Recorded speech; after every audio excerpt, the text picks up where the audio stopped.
All right.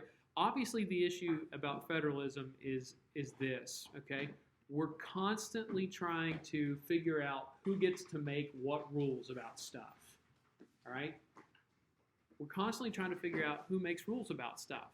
Does the national government get to make rules about stuff, or is that left up to the states? Right? What do you think why do you think a lot of people would want states to have more authority? They better represent the individual people of their region, okay? And the idea is that West Virginians know what's best for West Virginia. The adults here are like, we know what curriculum we want our kids to have and how that reflects our values. Whereas people in California or Oregon or Massachusetts, they're like, hey, West Virginia, no disrespect, but we're a little more liberal, okay?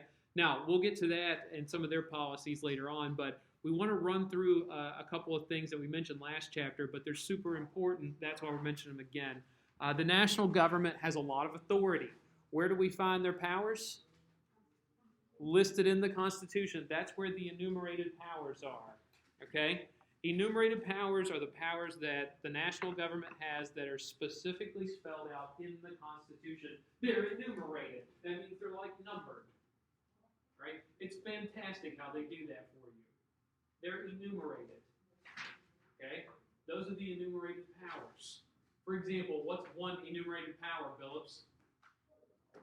Interstate commerce. Regulating interstate commerce. Okay, you can't just say interstate commerce. Regulating.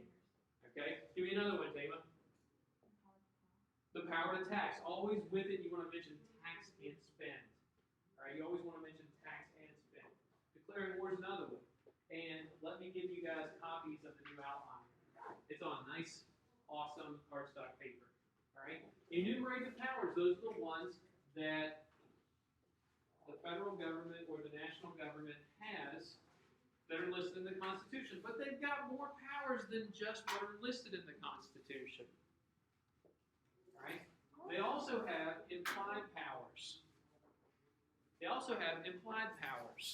Okay? Implied means they're not specifically listed, but we can infer them. All right? Implied powers. They come through the necessary and proper clause. Remember, we talked about this last week. The necessary and proper clause, Congress has the ability to make all laws that they deem necessary and proper as long as they're connected to the enumerated powers.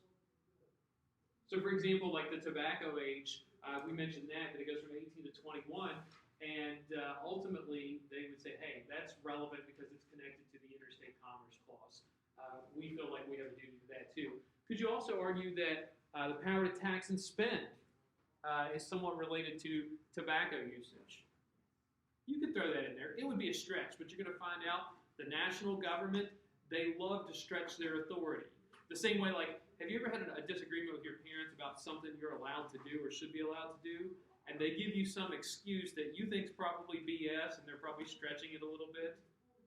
Ultimately, if you haven't had that, you'll run into it at some point. All right, and you're like, I think that's a bit of a stretch. And your parents are like, well, that's fine, but you're still wrong. And you get upset about it. Oh, parents.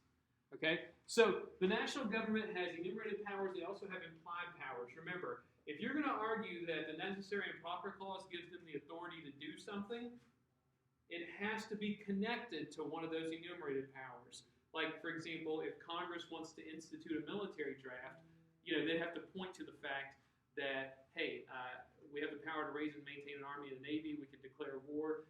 You could probably infer by that we have the power to create a military draft. All right? Now, let's talk about some important federal powers that are relevant for us. And once again, we're mentioning some things that we've mentioned before. Okay? And one of which, something that we've alluded to, but I mention this again. Remember we said, like, in any given relationship, there has to be a decider. Okay? Ultimately, somebody's got to wear the pants in the relationship. So, Fry, if you're arguing with your husband about where you guys are going to go eat, and you want to go to Chick-fil-A and he wants to go to Burger King, and you look at him and you're like, why do you hate yourself? All right? One of you has to be the ultimate decider. All right? And so, Fry, who's going to be the decider? Who's wearing the pants in the relationship? Me. Exactly. So you're like, I will not let my man tell me where I should and should not eat. Yep. All right? Between the national government and state governments, what happens if there's a conflict? The national government is wearing the pants in this relationship. Okay? If you remember in Article 6 of the Constitution, there's something called the Supremacy Clause. All right? And it says the Constitution and any laws made under the Constitution is the supreme law of the land. All right? So, for example, if the federal government, our national government says the age for purchasing tobacco is 21, and West Virginia goes, actually, we want to lower it to 16. So in West Virginia, it's just 16. What would happen in that conflict? Which one is more important? The national law. When there's a conflict between the laws, all right, it's going to be the national government that wins out. They're the decider. All right? That's what the Supremacy Clause is there for. Right? Who would have complained about the Supremacy Clause being put in the Constitution? Anti-Federalists. They were like, hey, this kind of scares us a little bit. And they're like, hey, ultimately, if the national government is not supreme whenever there's a conflict, then what's the point in having it in the first place? Why even have a national government with strong authority?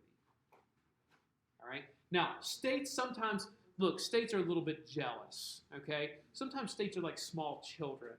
And small children, they love to pout, all right? It's really funny.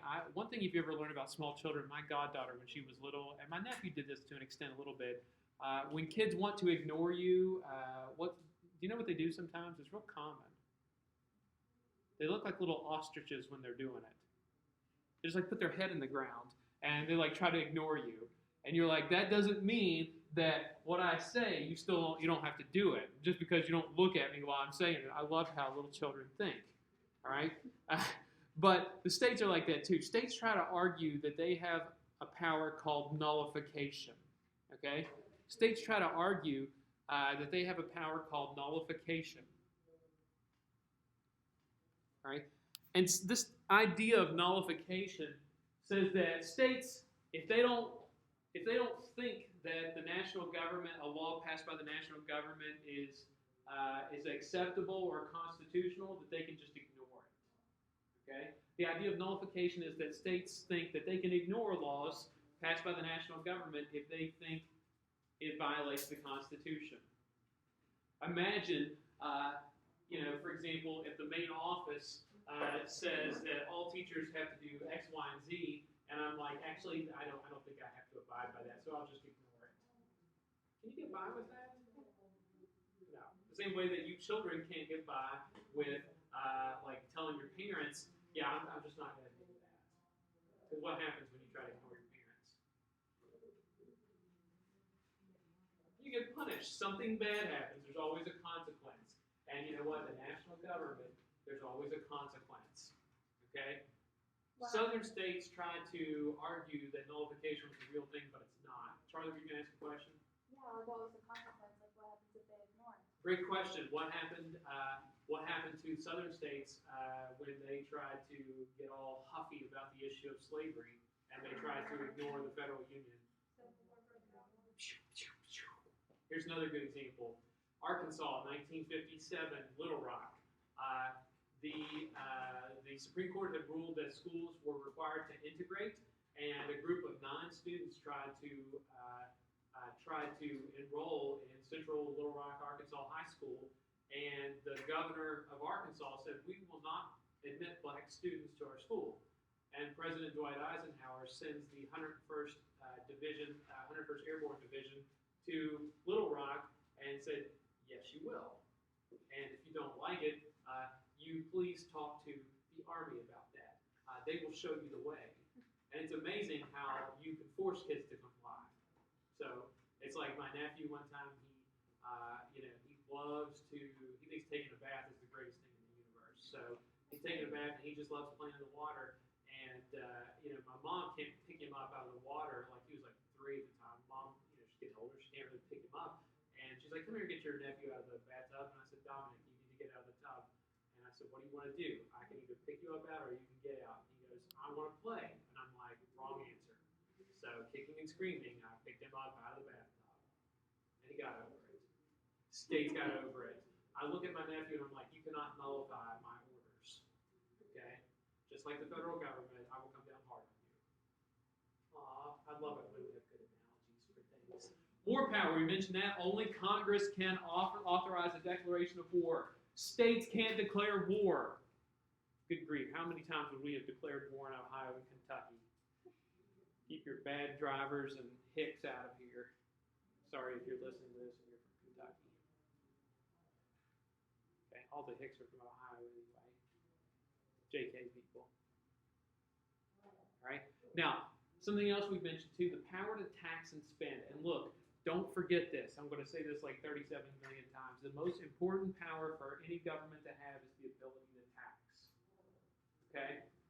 And tax and spend comes up as an issue in one of our court cases. It's one of the required court cases, McCullough versus Maryland. Ooh, I love court cases, especially when they involve my favorite human, John Marshall. Okay, here's the story. Any of you guys remember what Alexander Hamilton really pushed for when America was early on in its history? What institution did he want to establish? Not the Treasury, but you're close. The National Bank. Okay? He wanted a National Bank of the United States. All right? And Hamilton got it. Okay? The National Bank, the Bank of the United States, ultimately it was there to provide financial services for the U.S. government. All right? And you see a banknote there from the Bank of the United States. It was a wonderful time. Alexander Hamilton would have been proud if he lived long enough to see everything that it did. All right, and then Andrew Jackson killed it. All right. Now here's the story, though. Long before Andrew Jackson lets the National Bank die out, states were unhappy about the Bank of the United States. Okay, because they felt like it's taken away business from our state banks. Because not only did the Bank of the U.S. that's where, for example, when the U.S. government had to pay bills to somebody that owed money, it would pay out of that bank. They did all the banking services for the U.S. government. They also would take on commercial business from businesses who wanted loans or individual business. And so state banks felt like the national bank was robbing them of their business. Right? And so states were like, God, how do we stop this from happening? What can we do to prevent the national bank from really being a problem? And so here's what Maryland did. They come up with a nice idea. The state of Maryland said, you know what, we're passing a law that says if you have a bank that was not authorized by the state of Maryland, you have to pay a special tax. Okay? If you have a bank that was not authorized by the state of Maryland, you have to pay a special tax. And there was only one bank in Maryland that was not authorized by the state government. Take a guess what it was. The National Bank, man. All right? And it's kind of like, hey, if I made a particular rule that said you can't have masks that are cheetah print, all right? And Charlie's like, oh, way to at me. And I'm like, Charlie, that rule was not made to deal with you. Okay? And so you're looking around and it really was made for you. Yeah. All right? And the National Bank knows that too. There they know. James McCullough, who was the manager of this bank, refused to pay the tax. It was an exorbitant sum. It was like $30,000, which back then was ridiculous. So James McCullough says, I'm not paying your tax. The state of Maryland cannot tax us. We're part of the national government. Okay? And when this case gets in front of the Supreme Court, there's two key questions they got to answer. Right? The first one was, does the U.S. government have the authority to create a national bank? Right? Well, it was already created, but they're like, hey, did they go beyond their authority? Okay? And a lot of people said, look, there's nothing in the Constitution about creating a national bank, right? But the Supreme Court said, yes, they do have the authority because the Elastic Clause. The U.S. government can coin money, they can borrow money, they can establish other banks, they can establish banks based on that fact. So they do have the authority to do this, right? And the second question was this. Does the state of Maryland, or does any state, have the ability to tax the U.S. government? All right? And what do you think the answer to that question is? Not a prayer. Absolutely not. States can't tax the national government. Why not? That right is reserved for the national government. Not a bad guess, but even the national government couldn't tax a state if they wanted to. They said governments can't tax governments, right? Why not in this particular case? Why couldn't a state tax the national government? Who would that mean is wearing the pants in this relationship? The states, okay? And they said, hey, if states could tax the national government, then the supremacy clause would be meaningless. All right? And John Marshall points out, look, when there's a conflict between the national government and the states, it's going to be the national government that's more important here. All right? And they're like, hey, states taxing the national government, that would violate the supremacy clause. It would be completely meaningless otherwise. All right? And finishing with McCullough versus Maryland is a good place for us to stop right there, people.